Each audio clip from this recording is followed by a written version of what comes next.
I call Gareth Hughes.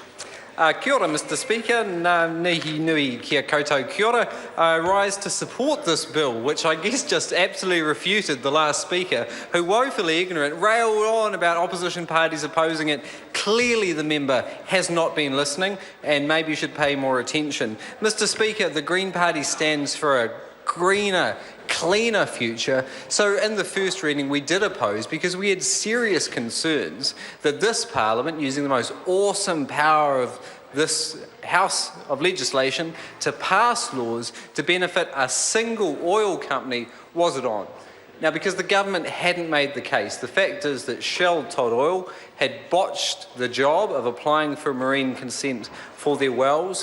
What the records, Mr Speaker, in fact uncovered is this particular company ran to the Cabinet before they even put in their application when they realised that they had their timelines all wrong and they wouldn't get their marine consent application in on time if there are any appeals. Mr Speaker, this is absolutely staggering that a company who appeared in front of the Local Government Environment Committee on the EEZ legislation, a company which had been involved along with the wider oil industry in the consideration around the EEZ legislation that had to be fixed 2 more times because of government botches in terms of the original drafting, in terms of that rush job.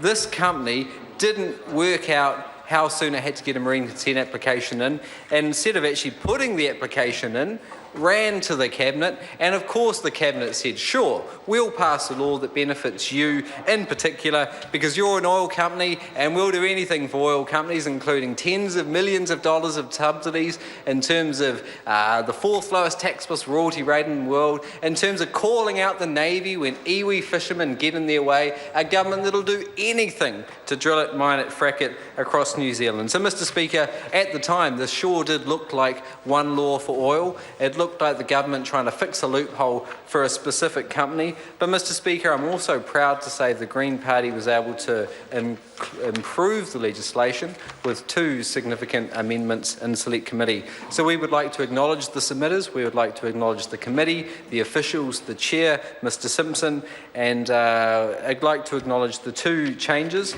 Now, Mr Speaker, this legislation, this amendment bill that we're debating essentially gives those companies who apply for a marine consent in the EEZ, for example oil drilling or gas mining, in terms of seabed mining, if they put in an application before their existing permit expires, this amendment allows them to continue the operation until they successfully get a permit. Now, Mr Speaker, 2 concerns here was that with the original drafting of the legislation, essentially any company could wait until the last day of their existing marine permit before bothering to put in a new application because they knew they'd be covered under the awesome power of this House, that they continue operating for as long as the process and the appeals take. Plainly, that's ridiculous. It incentivises bad behaviour, such as putting in an application incredibly late. They could do it the hours before their existing permit expires and still be kosher under this legislation. So we were happy to amend new Clause 4, new Section 1625, and introduced a 9-month window. This means that companies have to apply 9 months before their existing permit expires if they're going to benefit from the amendments contained in this legislation. That's consistent with other legislation such as the Resource Management Act. It's a way that we can incentivise these companies to make sure they get their applications in on time. We can't have these "the dog ate my homework" style arguments that we've heard from the likes of Shell, Todd Oil. The second amendment, which improves the legislation argued by the Green members, was we needed a definition of a marine consent. Now, under the original legislation, the wording was fuzzy. It could have been argued, was simply lodging an application sufficient, or did the application have to be signed off as complete? In terms of some of the applications the Environmental Protection Authority has received, for example, the Trans-Tasman Resources case, 3 whole pages of additional information were requested by the EPA in that application because it wasn't completed. So we've tightened up the legislation in terms of it must be a complete consent application. So, Mr. Speaker, we've explained our original concerns. We've explained how it's been improved by the Green Party, and that's why we'll be supporting it. Ultimately, this is a very small matter compared to the government's fossil fuel agenda, which is simply massive in terms of all the taxpayer subsidies, in terms of all the moral and legislative support, in terms of all the things they're doing. And it's a shame, Mr. Speaker, because we know the future is in terms of the clean energy economy. We know we have tremendous opportunities.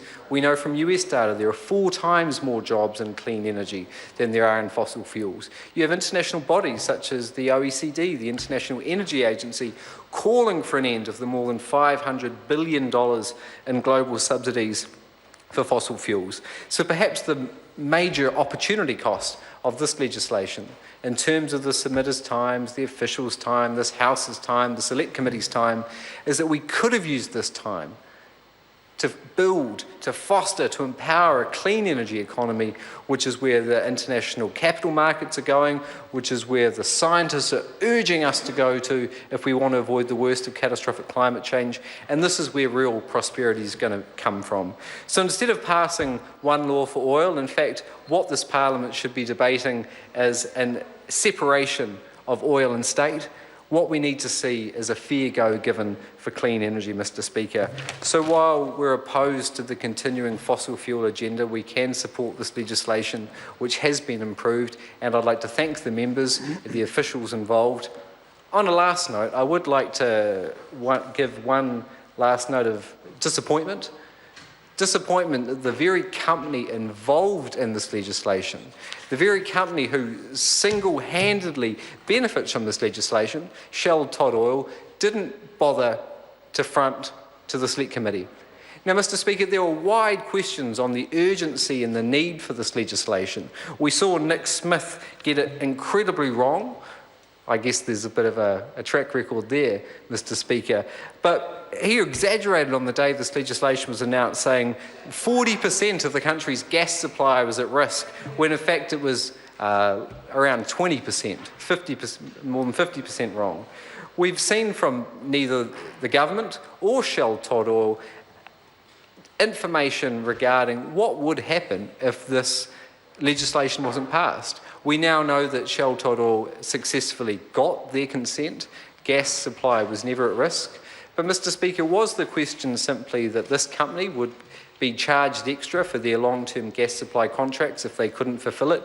Or was there a serious gas supply problem which would have affected New Zealand households, New Zealand stoves, New Zealand industrial facilities? These questions were never answered, and it was disappointing that the lobby group for the oil industry, the Petroleum Exploration Production Association of New Zealand, came along, but they couldn't answer a single detailed question when it came to this company benefiting. Mr. Speaker, it's an awesome power of this House when we pass laws that benefit a single company, particularly when they're a company dealing in the oil industry, which we know has such a serious impact on our global climate and the climate security for us, for our kids, for our future generations. It was disappointing they couldn't come. So, Mr. Speaker, let's move forward from this. Let's embrace the green energy economy. Let's look at getting an effective carbon signal through a carbon tax cut. Let's get a green investment bank in place. Let's make a fair go for clean energy, because when you're an outside observer, you see all the steps this government's doing for fossil fuels, including this.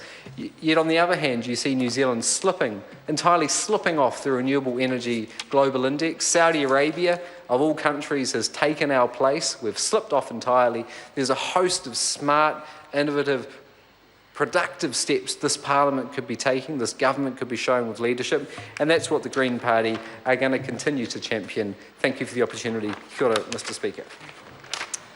Kia ora, Mr. Speaker. I call